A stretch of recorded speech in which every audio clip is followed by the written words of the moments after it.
संस्कृतस्य गंगा प्रवहति, देवोऽपि संस्कृतं कथयति।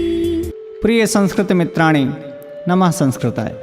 संस्कृत गंगा प्रयागराज से मैं सर्वज्ञ भूषण आप सबका स्वागत करता हूँ।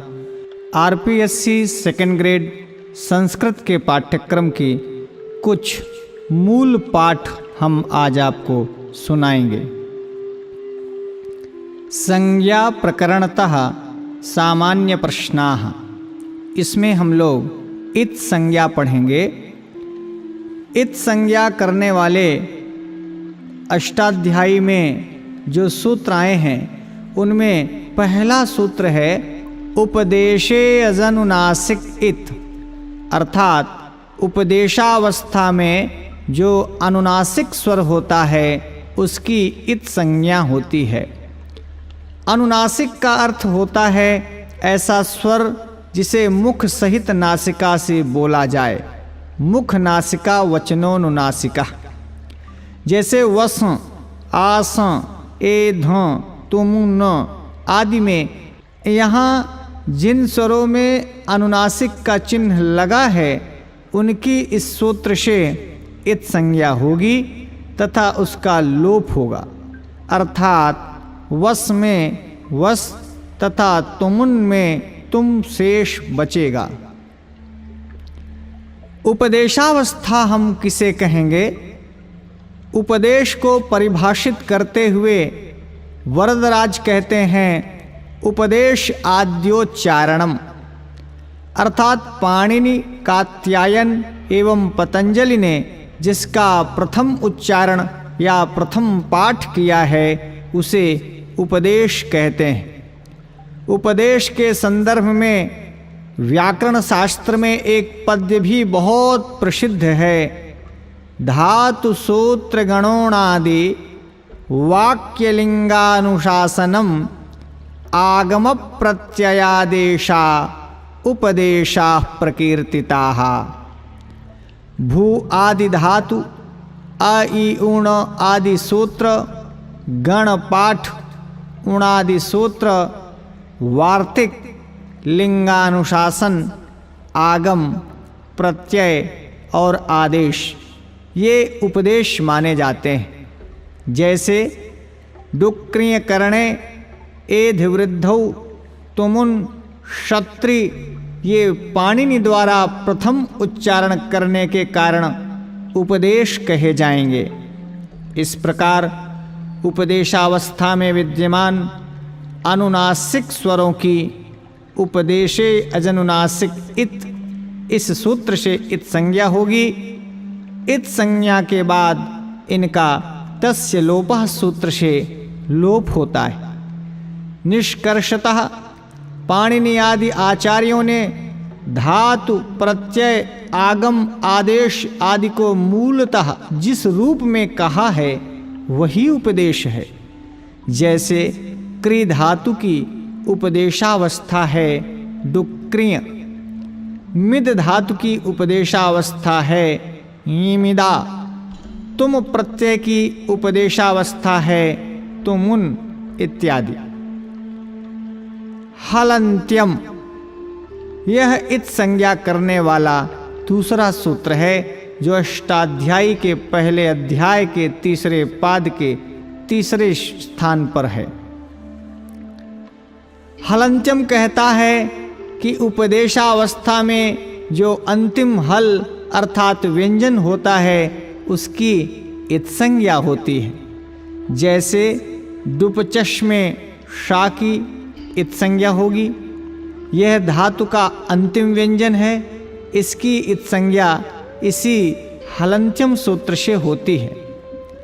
इसी प्रकार तुमुन में ना की, शप प्रत्यय में अंतिम में स्थित पकार की, ल्यप में भी पा की, घई में ञा की, णिच में चा की इत संज्ञा इसी हलन्त्यम सूत्र से होती है। जिसकी भी इत संज्ञा होगी उस वर्ण का तस्य लोपः से लोप होगा। एक वार्तिक है जो इत संज्ञा करेगा इर इत संज्ञा वाच्या। इर इत संज्ञा वाच्या कहता है कि धातु में स्थित इर की इत संज्ञा होती है। जैसे भिदिर, छिदिर, विजिर, शुचिर आदि धातुओं में जो अंतिम में इर है उसकी इत संज्ञा इस वार्तिक से होती है। ये धातु इरित कहलाते हैं। इस प्रकार भिद, छिद, विज, शुच आदि शेष बचता है। ना विभक्तौ तुस्माह। सुप और तिंग प्रत्ययों को विभक्ति कहा जाता है। विभक्तिश्च। इन विभक्ति प्रत्ययों के अंत में यदि तवर्ग यानी त, थ, द, ध, न अथवा सा या म हो तो हलंत्यम सूत्र से इनकी इत संज्ञा नहीं होती है। इसीलिए तस, थस, भिस, जस, शस इनके अंत में जो सा है उसकी इत संज्ञा हलंत्यम सूत्र से होनी चाहिए थी, लेकिन न विभक्तौ तुस्माह सूत्र से इनके अंतिम में विद्यमान सकार की इत संज्ञा का निषेध हो जाता है। भ्याम, ध्वम, आथाम, आम आदि में माँ की भी इत संज्ञा इसी न विभक्तो तुस्माह सूत्र के कारण नहीं होती है। अगला सूत्र है इत संज्ञा का आदिर ञी टुडवह। यह अष्टाध्यायी के पहले अध्याय के तीसरे पाद का 5वां सूत्र है। 1, 3, 5। आदिर ञी टुडवह। धातुओं के आदि में स्थित ञी, टू तथा डू की इत संज्ञा होती है। जैसे ञिमिदा में ञी की इत संज्ञा, टुनद में टू की इत संज्ञा, डुक्री में डू की इत संज्ञा इसी आदिर ञी टुडवह सूत्र से होती है। आगे के ये 3 सूत्र धातुओं में नहीं लगेंगे, केवल प्रत्ययों की इत संज्ञा करने के लिए कहे जा रहे हैं, जिनमें पहला सूत्र है और इत संज्ञा करने का चौथा सूत्र है शः प्रत्ययस्य।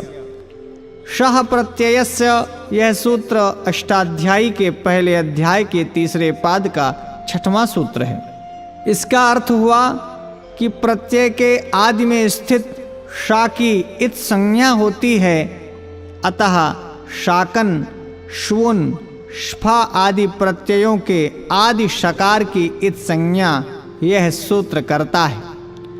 विशेष रूप से श्वद, श्रिम आदि धातुओं के आदि शकार की इत संज्ञा इस सूत्र से नहीं होगी, क्योंकि यह सूत्र प्रत्ययों के आदि शकार की इत संज्ञा के लिए है। धातुओं में यह सूत्र नहीं लगता है, क्योंकि सूत्र में लिखा है शः प्रत्ययस्य।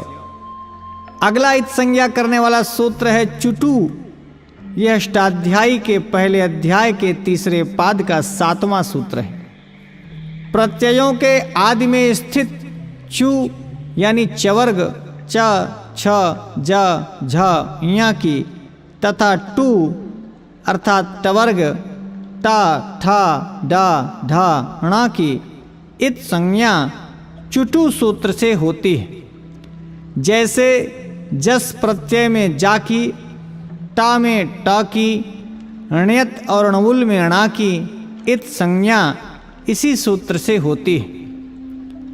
ल शक व तद्धिते यह सूत्र भी इत संज्ञा करता है। अष्टाध्यायी के पहले अध्याय के तीसरे पाद का 8वां सूत्र है। लशक व तद्धिते। तद्धित से भिन्न प्रत्ययों के आदि में स्थित ल, श तथा कवर्ग यानी क, ख, ग, घ, ङ की इत संज्ञा होती है।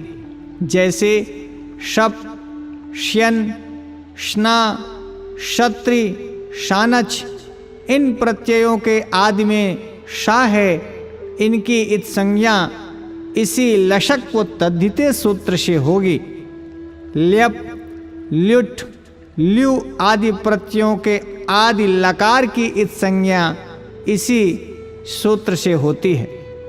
क्ता, क्तवतु, क्त्वा, क्तिन, क्यप, केलिमर के आदि में जो का की इत संज्ञा हो रही है वह भी लशक को तद्धिते से होगी। घई में घा की, खश और ख्युन में खा की, नस में ङा की इत संज्ञा इसी लशक को तद्धिते सूत्र से होगी।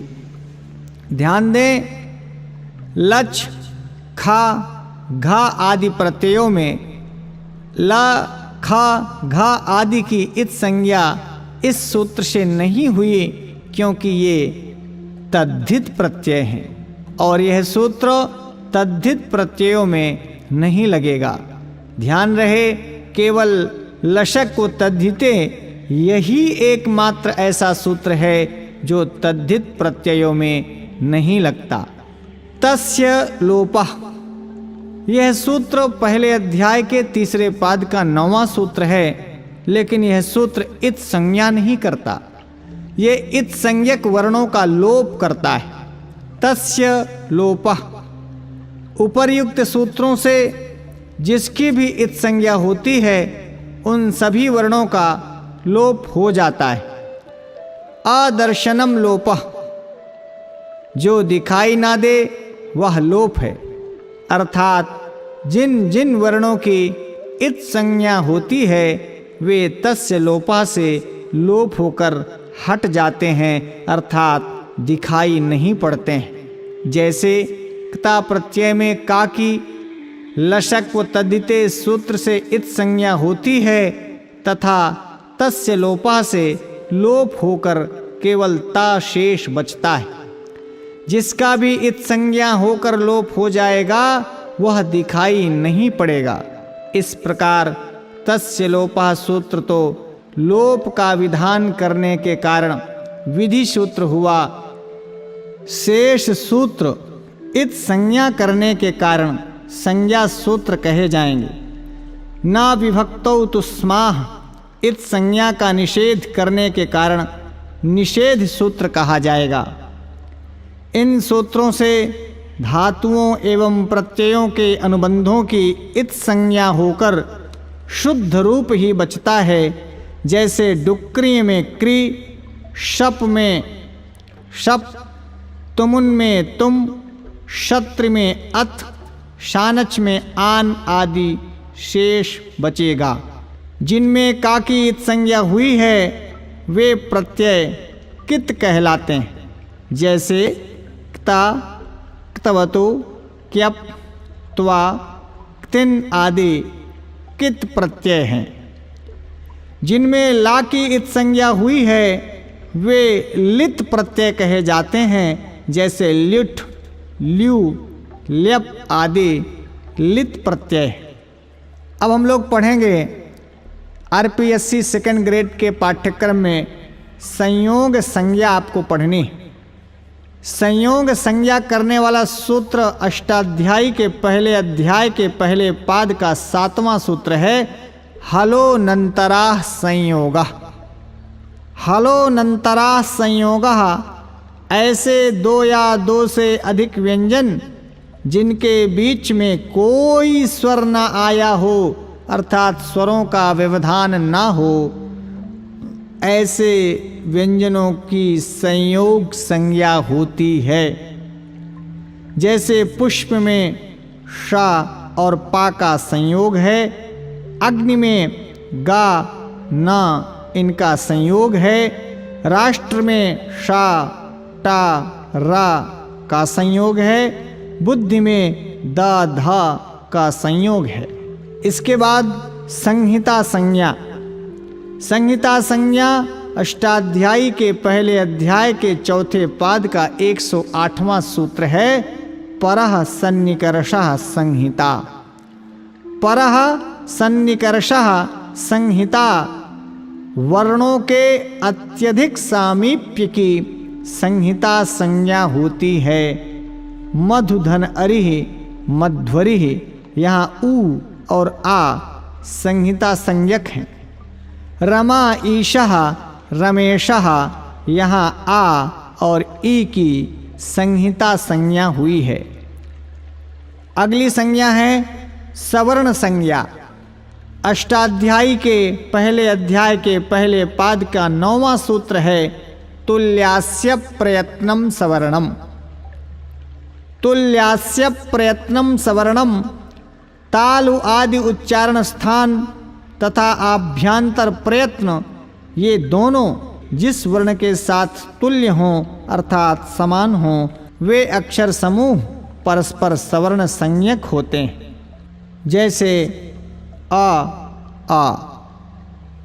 और आ इन दोनों वर्णों का उच्चारण स्थान कंठ है और आभ्यंतर प्रयत्न विवृत है, इसलिए आ ये सवर्णी है।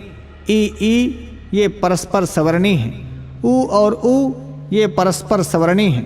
इसी प्रकार का खा ये गा घा ये सब आपस में सवर्णी है।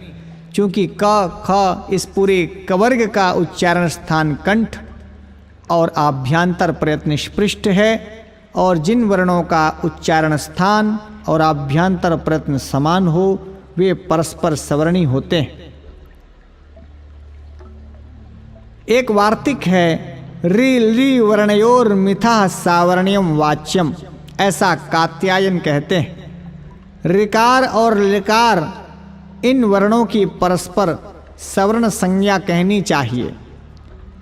तुल्यास्य प्रयत्नम सवर्णम, इस सूत्र के अनुसार ऋकार और लकार की परस्पर सवर्ण संज्ञा नहीं हो सकती थी, क्योंकि ऋकार का उच्चारण स्थान मूर्धा और लकार का उच्चारण स्थान दंत है।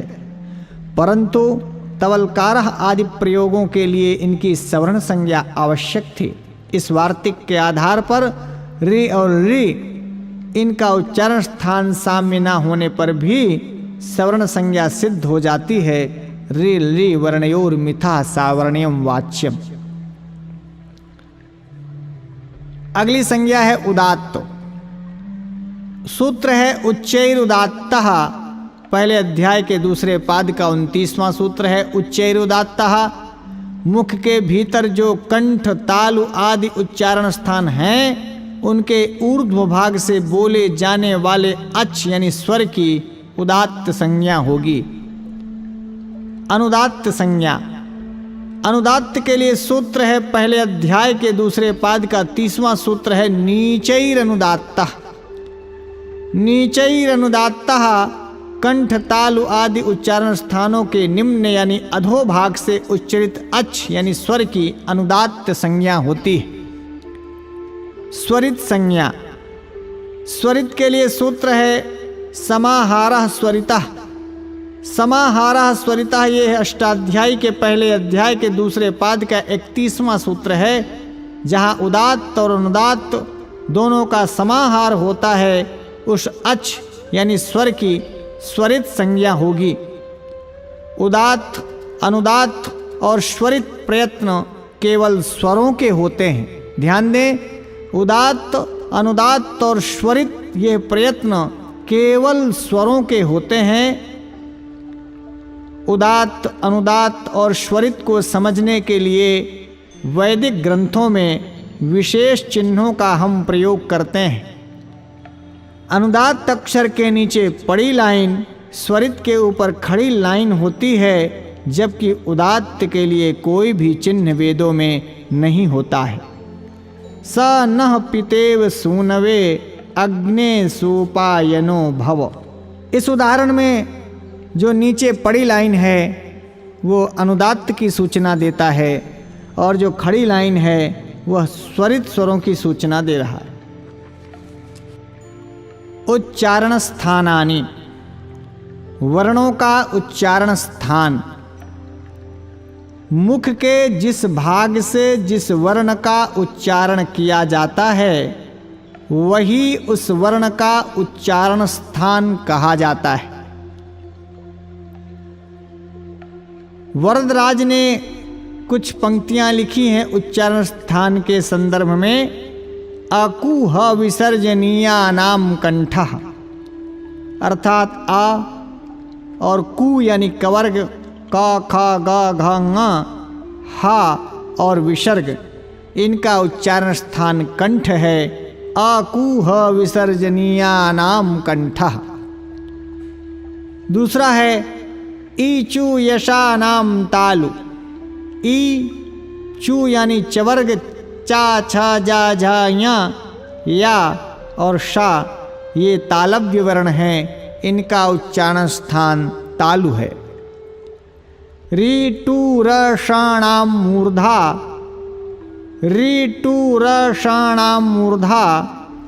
री टू अर्थात टवर्ग, टा ठा डा ढाणा रा और शा ये मूर्धन्य वर्ण हैं, इनका उच्चारण स्थान मूर्धा है। ली तू ल सा नाम दंताः।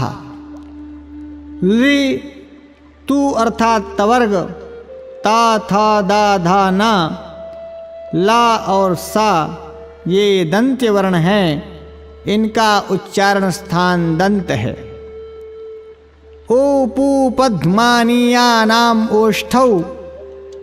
ऊ पू पवर्ग, पू यानी पवर्ग, पा फा बा भा मा उपध्मानीय प फ ये सभी ओष्ठ वर्ण हैं, इनका उच्चारण स्थान ओष्ठ है। य म ङ ण ना नाम नासिका च। य म ङ ण न ये अनुनासिक वर्ण हैं, इनका उच्चारण स्थान नासिका भी है। और यहाँ का उच्चारण स्थान तालु के साथ साथ नासिका, माँ का ओष्ठ भी है और नासिका, तो मकार का उच्चारण स्थान ओष्ठ नासिका, ङ का कंठ नासिका, ण का मूर्धा नासिका और ना का दंत नासिका भी ये दो दो उच्चारण स्थान माने जाएंगे। इसी प्रकार ए दयितोः कंठ तालु, ए ऐ ये कंठ तालव्य वर्ण हैं, इनका उच्चारण स्थान कंठ तालु है। दो उच्चारण स्थान है ए ऐ का, कंठ और तालु। इसी प्रकार ओ दौ तोह कंठोष्ठम, ओ और औ कंठोष्ठ वर्ण है, कंठ और ओष्ठ ये दो उच्चारण स्थान ओ और औ के माने जाएंगे। इसी प्रकार वकारस्य दंतोष्ठम, वा दंतोष्ठ वर्ण है, दंत और ओष्ठ से उच्चरित हो रहा है, वकारस्य दंतोष्ठम। जीवा मूली यस्य जिह्वा मूलम, क ख ये जिह्वा मूलीय वर्ण हैं, इनका उच्चारण स्थान जिह्वा मूल है। नासिकानुस्वारस्य, अनुस्वार का उच्चारण स्थान नासिका है। उच्चारण स्थान और प्रयत्न को अष्टाध्यायी सूत्रों में नहीं बताया गया है, अपितु पाणिनि शिक्षा आदि ग्रंथों में उच्चारण स्थान 8 प्रकार के माने गए हैं। पाणिनि शिक्षा का श्लोक 13वां देखें। अष्टौ स्थानानि वर्णानाम उरः कंठः शिरस्तथा जिह्वा मूलञ्च दन्तश्च नासिकोष्ठौ च तालु च। वर्णों के उरः कंठ, मूर्धा, जिह्वामूल, दंत, नासिका, ओष्ठ और तालु ये 8 उच्चारण स्थान माने गए हैं। इसके बाद संज्ञा प्रकरण में आरपीएससी सेकंड ग्रेड संस्कृत में आखिरी पाठ्यक्रम है पद। पद संज्ञा। पद संज्ञा के लिए पाणिनि ने अष्टाध्यायी के पहले अध्याय के चौथे पाद के 14वें सूत्र में लिखा, सुप्तिङन्तम पदम। सुप्तिङन्तम पदम अर्थात सुबंत, सु औजस आदि ये सुप प्रत्यय जिसके अंत में है, और तिङंत अर्थात तिप्तस झी आदि प्रत्यय जिनके अंत में होते हैं, उनकी पद संज्ञा होती है। सुबंतम तिङन्तं च शब्द रूपम पद संज्ञम भवति। सुबंत सुप अंत में है, जैसे देवः, रामः, बालकः, मानवः इत्यादि ये सुबंत हैं। और तिप अंत वाले तिङन्त पठति, लिखति, चलति, गच्छति ये सारे पद तिङन्त कहे जाएंगे। महत्वपूर्ण तथ्य में आप समझ लें, सुप तिङन्तम में स्थित जो अंत पद है वो सुप तथा तिंग दोनों पदों के साथ जुड़ता है, जिसका अर्थ होता है सुबंत और तिङन्त।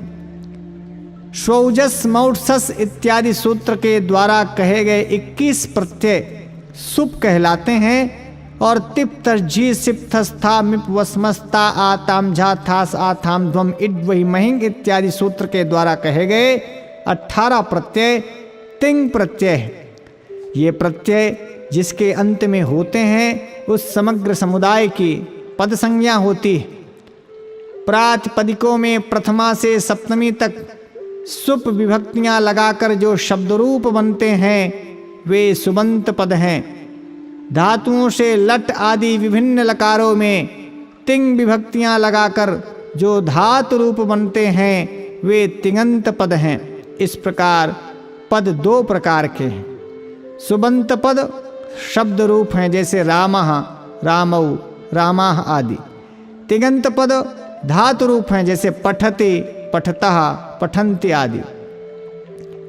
सुप प्रत्यय के अंतर्गत सु औ जस अम और सस ताभ्याम भिस ङेभ्याम भ्यस यस्भ्याम भ्यस नस ओस आम गी ओस सुप, ये 21 प्रत्यय आते हैं। तिङन्त के अंतर्गत तिप तस झी सिप थस था मिप वस मस ता आताम झा थास आथाम ध्वम इड वही महिंग, ये 18 प्रत्यय आते हैं। सुबंत को कारक पद और तिङन्त को क्रियापद भी कहा जा सकता है। पद संज्ञा करने के बाद ही कोई शब्द या प्रातिपदिक पद कहलाता है। पद होने के बाद ही उसका व्यवहार भाषा में होता है। अपदम न प्रयुंजीत, अर्थात जो पद नहीं है वह लोक या भाषा में व्यवहार के योग्य नहीं होता। सुप और तिंग प्रत्ययों से युक्त संपूर्ण समुदाय की ही पद संज्ञा होती है, केवल प्रकृति या प्रत्यय की नहीं। जैसे बालकः पुरुषः देवस्य मानवस्य इत्यादि सुप प्रत्ययांत होने के कारण पद संज्ञक हैं। इसी प्रकार पठति लिखति अपठत अपचत आदि तिंग प्रत्ययांत होने के कारण पद हैं। नमः संस्कृताय।